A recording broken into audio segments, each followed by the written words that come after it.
Film की शुरुआत में हमें बताया जाता है ये कहानी है ओपेनहाइमर, एक साइंटिस्ट की जिसने एटॉमिक एनर्जी में अपना नाम बनाया। उसको फादर ऑफ एटॉमिक भी कहा गया। इस कहानी में हमें दिखाया गया है अगर इंसान चाहे तो क्या कुछ नहीं कर सकता, उसकी सोच कहाँ तक नहीं जा सकती। और इसी तरह ओपेनहाइमर ने भी किया। उनकी सोच बहुत आगे तक की थी, लेकिन वो ये नहीं जानते थे कि उनकी सोच किसी को तबाह कर देगी। ये एक सच्ची कहानी है। जब हिरोशिमा और नागासाकी पर एटम बम गिराया गया, वो ओपेनहाइमर ने बनाया था और उनकी एटम बम की वजह से 2 लाख से ज्यादा लोग मारे गए और कई सालों बाद भी उस बम का असर रहा। ओपेनहाइमर ने पहला एटॉमिक बम बनाया था जिसका नाम था मैनहट्टन प्रोजेक्ट। और हमारी कहानी भी इसी बारे में है। ओपेनहाइमर का ये सफर किसके साथ और कैसा गुजरा। तो कहानी शुरू होती है और हमें ओपेनहाइमर दिखाए जाते हैं। इस वक्त उन पर एक केस चल रहा था। ये केस उनके गद्दार होने के बारे में था कि वो मुल्क के गद्दार हैं। लेकिन ये इल्जाम उन पर क्यों लगा। तो कहानी जाती है यहाँ से पास्ट यानी माजी में। हम एक कोर्ट को देखते हैं जहाँ पर कुछ लोग बैठे हैं। ये एक छोटा सा कोर्ट था जहाँ पर ना तो कोई पब्लिशर था और ना ही प्रेस ना पब्लिक थी। इस केस में ये बताया जा रहा था कि ओपेनहाइमर को सिक्योरिटी क्लियरेंस मिलनी चाहिए या नहीं, यानी कि उन पर जो इल्जाम था कि 6 अगस्त 1945 को हिरोशिमा नागासाकी पर बम गिराया गया और उस बम को बनाने में उन्हीं का हाथ था। जैसा कि हमें पता है वो बम ओपेनहाइमर ने ही बनाया था। उनसे पूछा जाता है क्या बचपन से ही आप ऐसे तबाही दिमाग वाले थे। तो यहाँ से कहानी जाती है पास्ट माजी में। जब ओपेनहाइमर ने अपना ये सफर शुरू किया, उनकी कॉलेज के टाइम में चली जाती है। क्लास में जब केमिस्ट्री के टीचर उन्हें पढ़ा रहे थे, उनका ज्यादा ध्यान नहीं था क्योंकि उनके दिमाग में एटॉमिक एनर्जी घूम रही थी। तो टीचर पूछते हैं कि तुम्हारा ध्यान कहाँ पर है। वो बताते हैं मैंने फिजिक्स के लेक्चर लेने जाना है जो मेरे लिए बहुत ज्यादा जरूरी है। यहाँ पर हमें पता चलता है कि ओपेनहाइमर की दिलचस्पी फिजिक्स में बहुत थी, पर तभी क्लास में काम के दौरान उनके हाथ से कुछ केमिकल्स की बोतल गिर जाती है। ओपेनहाइमर के टीचर कहते हैं कि अब तुम्हारी ये सजा है, तुम यहीं पर रहकर सभी बोतल्स को एक साथ रखोगे। और बाकी के लोग फिजिक्स का लेक्चर सुनने चले जाते हैं, जिनमें उनके टीचर भी शामिल थे जो उस वक्त के बेहतरीन फिजिक्स के टीचर दे रहे थे। ओपेनहाइमर जिनको सबसे ज्यादा जल्दी थी, उन्हें क्लास में ही रोक लिया गया था। तभी काम करते हुए ओपेनहाइमर को गुस्सा आ जाता है। उन्हें वहाँ पर एक जहर की शीशी मिलती है जिसको लेकर वो अपने टीचर के सेब में एक इंजेक्शन के जरिए भर देते हैं क्योंकि उनके टीचर ने इन्हें सजा दी थी। और जल्दी से खुद भी बारिश में भीगते हुए लेक्चर लेने पहुँच गए थे। वहाँ पर जब फिजिक्स के टीचर अपना लेक्चर खत्म कर चुके थे तो सबसे पूछते हैं क्या किसी का कोई सवाल है मेरी बातों के मुताबिक एटॉमिक एनर्जी के बारे में। तो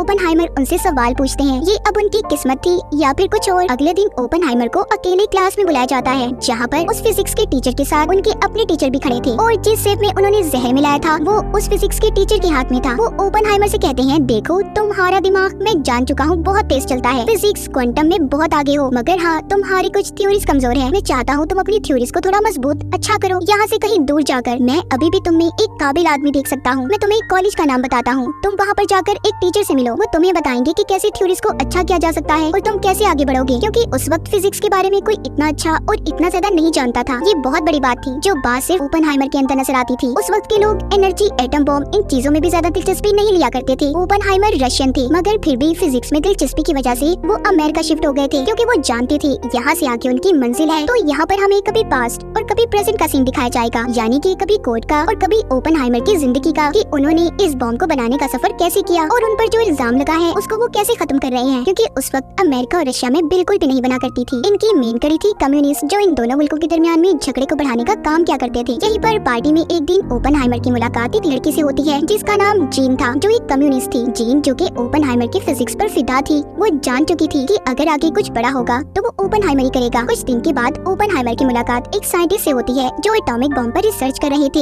यहाँ पर ओपेनहाइमर की कुछ थ्योरीज फेल हो जाती हैं और फिजिक्स के तजुर्बे कामयाब हो रहे थे। उनको इन्हीं चीजों पर रिसर्च करते हुए काफी साल गुजर जाते हैं। इसी दौरान उन्होंने एक कॉलेज में फिजिक्स क्वांटम को भी पढ़ाया। ओपेनहाइमर ने अपनी जिंदगी के बहुत से साल फिजिक्स के तजुर्बों में गुजार दिए थे। फिर आगे ओपेनहाइमर की मुलाकात किटी नाम की लड़की से होती है। उन दोनों की काफी अच्छी दोस्ती हो गई थी। ओपेनहाइमर और किटी की शादी हो जाती है, मगर ओपेनहाइमर के दिल में अभी भी जीन थी। वो उससे जाकर मिला भी करते थे। एक दिन जीन ओपेनहाइमर से कहती है कि तुम मेरे पास ही रुक जाओ, मुझे तुम्हारी बहुत जरूरत है। मगर ओपेनहाइमर ने उसे समझाया कि मेरी शादी हो गई है और अब मैं आइंदा तुमसे नहीं मिलूंगा, दोनों का दूर जाना ही ठीक रहेगा। एक दिन उनके ऑफिस में अमेरिकन जनरल आते हैं। वो बताते हैं कि हमें पता चला है कि रशिया में भी एटॉमिक बम पर काम किया जा रहा है। अगर उन्होंने हमारे से पहले एटॉमिक बम को बना लिया तो हमारा खात्मा जल्दी हो जाएगा। मैं समझता हूँ आपसे ज्यादा अच्छा एटॉमिक एनर्जी के बारे में कोई नहीं जानता, इसलिए मैं चाहता हूँ आप हमारे लिए एक ऐसा बम बनाएं। मगर इस काम के लिए ओपेनहाइमर बताते हैं कि हमें इस बम को पूरा करने के लिए बहुत सारे साइंटिस्ट, एक बड़ी जगह और बहुत सारे पैसों की जरूरत है। सब चीजों का बंदोबस्त कर लिया गया था। इस काम के लिए एक बहुत बड़ी जगह ली जाती है, एक शहर बसाया जाता है। ओपेनहाइमर ने साइंटिस्ट की टीम को भी जमा कर लिया था, साथ ही वहाँ पर उनकी फैमिलीज भी शिफ्ट हो गई थी क्योंकि ये काम कुछ सालों तक चलना था। यहीं पर ओपेनहाइमर के पास एक साइंटिस्ट आता है जो अपने क्वेश्चंस के चलते बताता है कि ये काम बहुत खतरनाक है।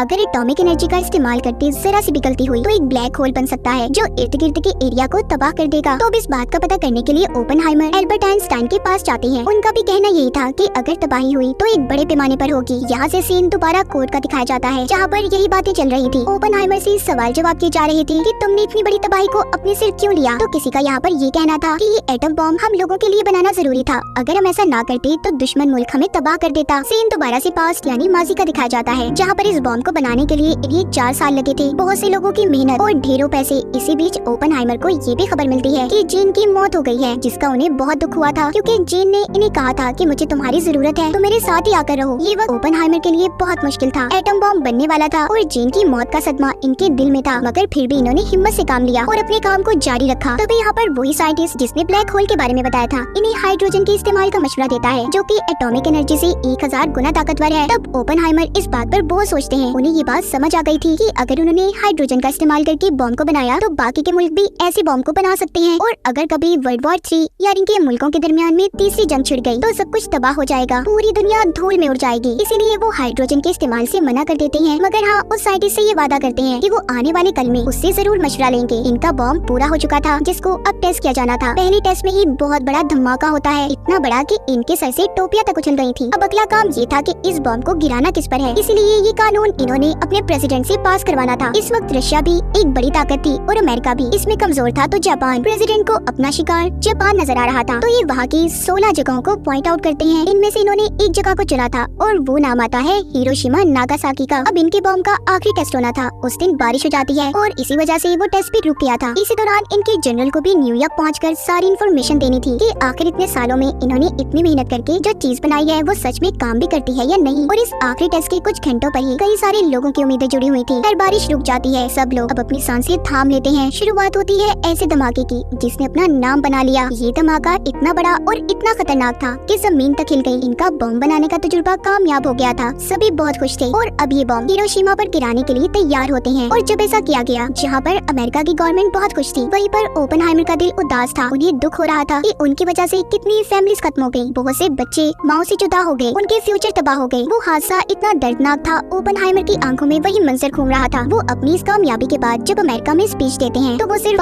बाहर से खुश थे, मगर अंदर से वो बहुत उदास थे। उन्हें अपनी हर तरफ लाशें नजर आ रही थी। जिसके बाद उनकी मुलाकात अमेरिका के प्रेसिडेंट से होती है। ओपेनहाइमर कहते हैं, देखिए हमने इस बॉम्ब की प्रोडक्शन तो कर ली, लेकिन हमें यहीं पर इसको रोक देना चाहिए। अगर हमने इसको यहीं पर ना रोका तो दूसरे मुल्क भी ऐसा ही करेंगे, पूरी दुनिया तबाह हो जाएगी, इसका सारा इल्जाम मुझ पर आएगा। प्रेसिडेंट कहते हैं, देखो ये बॉम्ब तुमने नहीं बल्कि हमने गिराया है। फ्यूचर यानी कि आने वाले कल में भी इस पर काम होता रहेगा। अपनी इन कामयाबियों की वजह से ओपेनहाइमर बहुत ज्यादा मशहूर तो हो गए थे, मगर यहीं पर उन्होंने अपने इस काम को रोक दिया। यहाँ से कहानी कोर्ट में जाती है, जहाँ पर पुलिस वाले बहुत से साइंटिस्ट इस बात पर दलीलें दे रहे थे कि आखिर कौन कौन कैसे इस बॉम्ब को बनाने वाले प्रोजेक्ट में जुड़ा हुआ था। और यही वजह थी जब ओपेनहाइमर ने और भी बॉम्ब बनाने से इनकार किया तो उन्हें मुल्क का गद्दार कहकर इन्हें केस में फंसा दिया गया। यहाँ पर सबकी ओपेनहाइमर के बारे में यही सोच थी कि उनका दिमाग इतना तेज कैसे चला कि उन्होंने दुनिया को तबाह करने का बहुत बड़ा हथियार बना लिया। दरअसल यहाँ पर ओपेनहाइमर को फंसाने में एक साइंटिस्ट लेविस की चाल थी, जो शुरू से चाहता था कि ओपेनहाइमर उनके साथ हाइड्रोजन पर मिलकर काम करे, मगर उन्होंने उसके साथ काम करने से इनकार कर दिया, क्योंकि वो जानते थे इस काम से बहुत बड़ी तबाही हो सकती है। और उसी ने ओपेनहाइमर को केस में भी फंसाया था। अब यहाँ पर कोर्ट में ओपेनहाइमर की बीवी आती है, जिसके पास उस साइंटिस्ट के खिलाफ सबूत थे, जिसकी बिना पर ओपेनहाइमर को रिहा कर दिया गया। अब उनके बनाए जाने वाले बॉम्ब्स पर और भी काम किया जाने लगा। कहानी के आखिर में हमें ओपेनहाइमर एल्बर्ट आइंस्टाइन के पास दिखाए जाते हैं, जो उनसे बॉम्ब में हाइड्रोजन के इस्तेमाल का पूछते हैं, जिस पर उनका जवाब था, जरा देख कर और संभल कर, क्योंकि हाइड्रोजन का बॉम्ब में इस्तेमाल बड़ी तबाही ला सकता है। और इस तबाही का मैंने तुम्हें एटम बॉम्ब बनाने से पहले भी बताया था। तो मूवी तो यहाँ पर खत्म हो गई, पर आगे क्या होने वाला था ये कोई भी नहीं जानता। लेकिन ओपेनहाइमर को पहले ही इन तबाहियों का अंदाजा हो रहा था। वो आसमान की तरफ देखते हैं और इसी के साथ इस फिल्म की कहानी यहीं पर खत्म हो जाती है।